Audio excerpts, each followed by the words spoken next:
गुंडगिरी आणि दहशतीच्या विरोधात बोलल्यानंतर मंत्री विखे यांनी पोलीस अधिकाऱ्यांना सांगून माझे पोलीस संरक्षण काढले आणि आता हे पिता पुत्र माझ्यावर हल्ला करण्याचा प्रयत्न करीत आहे।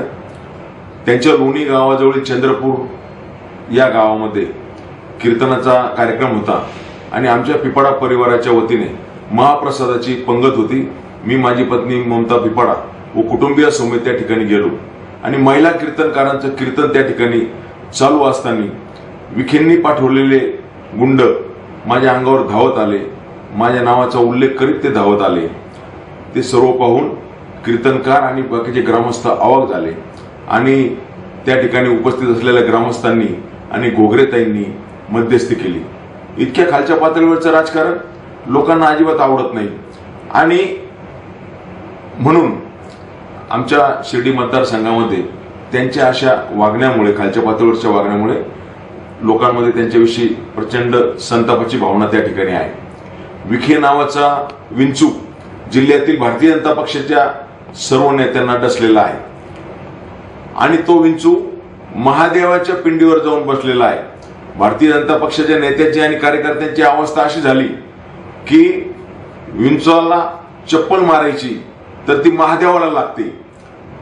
ही सार्वत्रिक जी भावना आहे मी पक्षाच्या कार्यकर्त्यांमार्फत त्या ठिकाणी व्यक्त करीत आहे। मी पत्रकार परिषद घेतल्यानंतर त्यांचे पुत्र त्या ठिकाणी म्हटले की यांना शिर्डीच्या ऐवजी नगरला जाऊन पत्रकारांशी बोलावं लागलं। शिर्डीच्या पत्रकारांनाच काय, शिर्डी परिसरातील जनतेला माहिती आहे की विखे गुंडगिरी आणि दहशत करतात। त्यांचा खरा चेहरा लोकांच्या लक्षात यावं म्हणून मी नगरला येऊन पत्रकारांशी बोललो। खऱ्या अर्थाने गुंडांचे सरदारच विखे पिता पुत्र आहेत हे नगरच्या लोकांना कळावं म्हणून नगरला येऊन त्या ठिकाणी मी पत्रकार परिषद घेतली। नुसता मलाच नाही तर भारतीय जनता पक्षाच्या अनेक नेत्यांना या विखे पिता पुत्रांचा त्रास आहे। कोपरगावचे भारतीय जनता पक्षाचे नेते विवेकजी कोले हे शिवजयंतीच्या निमित्ताने आमच्या राहता शहरात आले। हे जेव्हा विखेंना कळालं, विखेंनी त्यांचे कार्यकर्ते त्यांच्या अंगावर सोडले।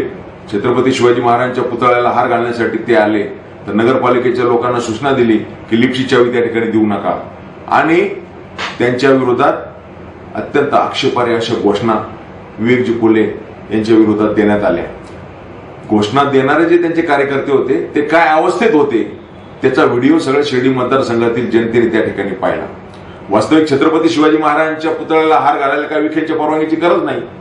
शिर्डी मतदारसंघाचा 7-12 उतारा काय विखे कुटुंबियाच्या नावावर अजून झालेला नाही आणि अगदी नगरचे लोकही शिर्डीला राहत्याला येऊ शकतात हार घालायला, आम्ही नगरला जाऊ शकतो।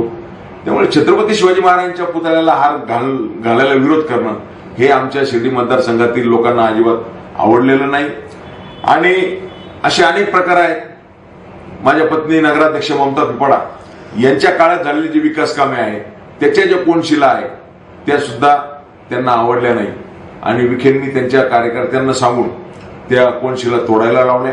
वास्तविक 10 वर्ष नगरपालिकेची सत्ता असताना मंत्री विखे यांनी 1 रुपयाचा आमदार निधी आमच्या राहता नगरपालिकेला त्या ठिकाणी आमच्या कार्यकाळात दिलेला नाही।